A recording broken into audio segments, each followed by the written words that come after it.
নমস্কার বন্ধুরা, আমি পূজা। আজ আমি নিয়ে আসলাম শ্যামা চালের খিচুড়ির একটা রেসিপি নিয়ে।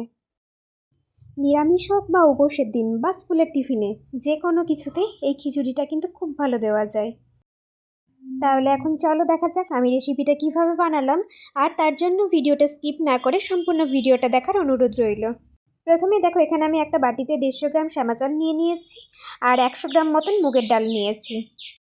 আর দেখো, একটা প্লেটের মধ্যে আমি কিছু সবজি কুচিয়ে রেখেছি।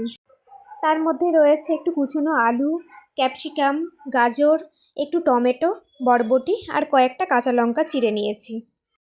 এখন আমি গ্যাস ওভেনের মধ্যে একটা কড়াই বসিয়ে দিয়েছি। কড়াইটা বেশ ভালো করে তেতে গেলে আমি দিয়ে দিলাম 150 গ্রাম শ্যামা চাল।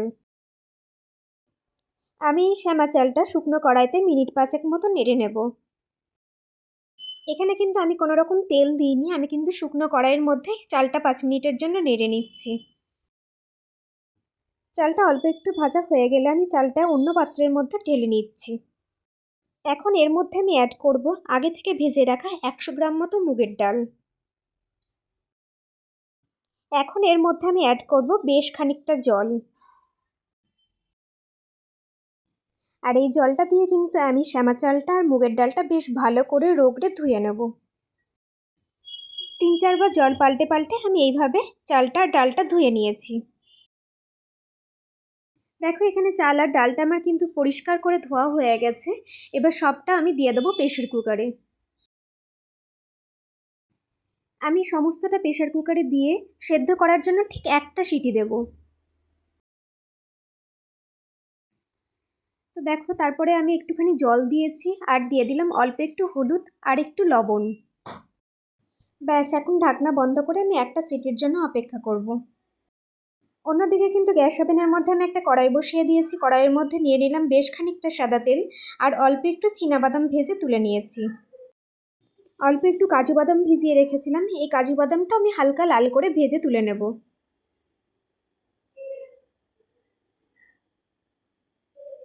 দেখো, কাজু বাদামটা আমার লাল করে ভাজা হয়ে গেছে। এই পর্যায়ে আমি কাজু বাদামটা তুলে নিচ্ছি।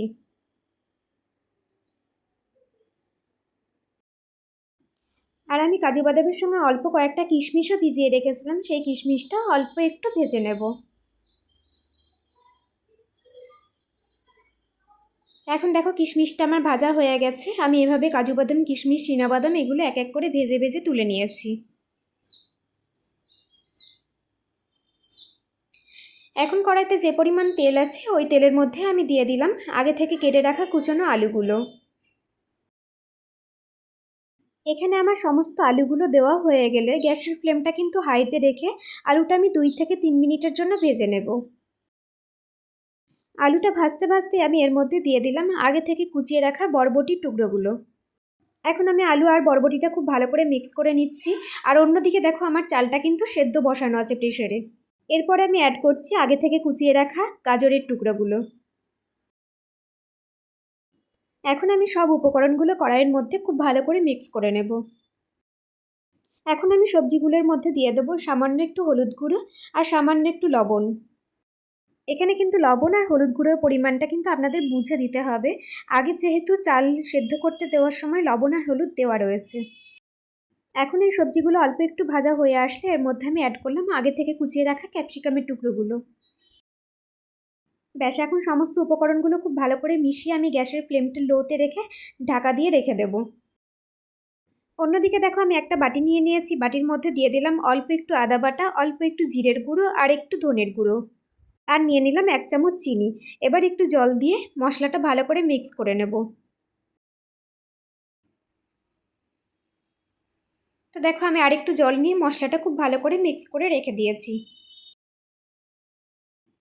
আর মশলা রেডি করতে করতেই কিন্তু সবজিগুলো প্রায় অনেকটাই ভাজা হয়ে গেছে। আমি কিন্তু সবজিগুলো এই ভাজতে ভাজতেই সেদ্ধ করে নেব।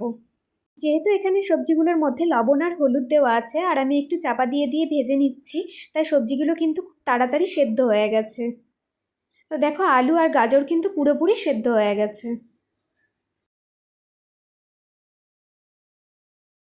এই পর্যায়ে সমস্ত সবজিটা আমি কড়াই থেকে তুলে নেব। আমার বাড়িতে যা সবজি ছিল আমি সেই সমস্ত সবজিগুলোই ব্যবহার করেছি। তোমরা কিন্তু এছাড়াও তোমাদের বাড়িতে যেমন সবজি থাকবে সেইগুলো ব্যবহার করতে পারো। ফুলকপি, পটল, মটরশুঁটি যে কোনো সবজি ব্যবহার করা যায়। দেখো আমার কড়াই থেকে সমস্ত সবজি তুলে নেওয়া হয়ে গেছে। এবার যে পরিমাণ তেল আছে ওই তেলের মধ্যে আমি দিয়ে দিলাম একটা তেজপাতা, অর্ধেক শুকনো লঙ্কা, কয়েকটা দারচিনি আর গোটা জিরে। এই ফোড়নগুলো দিয়ে আমি 20 থেকে 25 সেকেন্ডের জন্য ভেজে নেব। তারপর আমি কড়াইতে দিয়ে দিলাম আগে থেকে কুচিয়ে রাখা একটা টমেটো।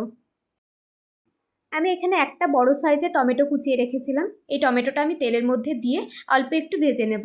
আর টমেটোর মধ্যে আমি একটু দিয়ে দিলাম লবণ, যাতে টমেটোটা তাড়াতাড়ি গলে যায়।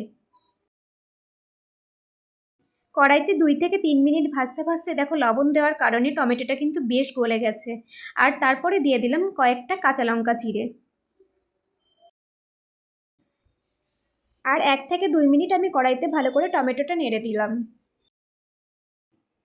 এখন আমি দিয়ে দেব আগে থেকে রেডি করে রাখা আদা জিরের মশলাটা। এবার মশলা টমেটোটা দিয়ে ভালো করে বেশ নাড়তে থাকবো। মশলার গা থেকে যতক্ষণ না পর্যন্ত তেল ছাড়ে ততক্ষণ পর্যন্ত কিন্তু আমি মশলাটা কন্টিনিউ নাড়তে থাকবো। আর অন্যদিকে দেখো খিচুড়ির জন্য যে চাল ডালটা সেদ্ধ করতে দিয়েছিলাম সেটা কিন্তু আমার সেদ্ধ হয়ে গেছে। এখানে দেখো কিন্তু মশলার গা থেকে তেলটা ছেড়ে দিয়েছে। এবার আমি অ্যাড করব আগে থেকে ভেজে রাখা সবজিটা। সবজিটা মশলার মধ্যে দিয়ে আমি কড়াইতে 1 থেকে 2 মিনিটের জন্য একটু নেড়ে নেব। এবার আমি সবজিগুলোর মধ্যে অ্যাড করে দিলাম সেদ্ধ করে রাখা শ্যামা চাল আর ডালটা। যেহেতু এখানে আমার প্রেসার কুকারটা ছোট ছিল তাই নিচের অংশটা একটু বসে গেছে। এই পর্যায়ে আমি জল দিয়ে পুরোটা ঢেলে নিয়েছি। দেখো এখন সব উপকরণগুলো দিয়ে আমি খুব ভালো করে মিক্স করে নেব। আর গ্যাসের ফ্লেমটা কিন্তু এখন আমি কমিয়ে রেখে দেবো। এইভাবে 3 থেকে 4 মিনিটের জন্য সব উপকরণগুলো আমি খুব ভালো করে মিক্স করে নেব। আপনারা কিন্তু এই রেসিপিটা অবশ্যই একবার বাড়িতে ট্রাই করে দেখবেন। বাচ্চা থেকে বড় সবাই কিন্তু খুব ভালো খাবে। আর এটা কিন্তু খুব চটজলদি বানিয়ে নেওয়া যায়। এখন কিন্তু আমার খিচুড়িটা প্রায় রেডি। এর মধ্যে দিয়ে দিলাম আগে থেকে ভেজে রাখা চীনাবাদামগুলো। ব্যাস এখন খুব ভালো করে আমি মিক্স করে নিলাম। এবার গ্যাসের ফ্লেমটা কিন্তু আমি অফ করে দেব। এখন এর মধ্যে আমি অ্যাড করে নেব সামান্য একটু ঘি। আপনারা ঘিয়ের পরিমাণটা বুঝে কম বেশি করে নিতে পারেন। আর ঘি যদি না দিতে চান তাহলে ঘিটা কিন্তু স্কিপ করতে পারেন। ব্যাস এখন আমার শ্যামা চালের খিচুড়িটা কিন্তু সম্পূর্ণ রেডি। আমি এখন অন্য পাত্রে একটা ঢেলেও নিয়েছি। আর আজকে আমার এই রেসিপিটা কেমন লাগলো প্লিজ আপনারা কমেন্টে জানাবেন।